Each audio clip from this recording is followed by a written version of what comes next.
Cari amici, buongiorno. La persona che vedete alle mie spalle si chiama Maria Teresa Ferrari ed è la protagonista del nuovo numero di Pantheon di ottobre. La sua storia la potrete conoscere all'interno del giornale, ma anche sul palco del prossimo TEDx che si svolgerà nelle giornate di sabato e domenica 7 e 8 ottobre. Saremo partner come Pantheon Verona Network di questa manifestazione che guarda al futuro e all'interno appunto della manifestazione sul palco salirà proprio Maria Teresa.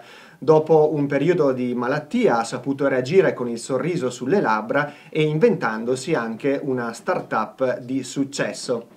Abbiamo incontrato, sempre sulle pagine del prossimo Pantheon, anche Orietta Salemi, l'ex candidato sindaco del Partito Democratico, che ha analizzato assieme a noi le cause della sconfitta elettorale, ma soprattutto anche ha parlato di referendum consultivo del 22 ottobre, al quale Orietta Salemi, contrariamente a quanto si potrebbe pensare, darà la sua fiducia votando sì.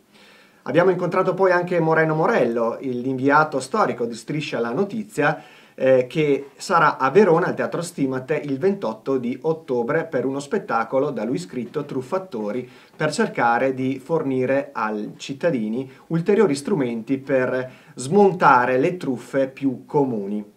E poi ancora avremo all'interno uno speciale dedicato alla Lessinia, dedicato al tema del lupo, un reportage fotografico esclusivo che racconta la vita di un pastore che vive con la sua passione, ma anche con il pericolo delle predazioni. E infine il giro del mondo con la Panda. Avremo la storia di un ragazzo particolare che con questo mezzo a quattro ruote ha girato in lungo e in largo con una passione estrema per l'esplorazione.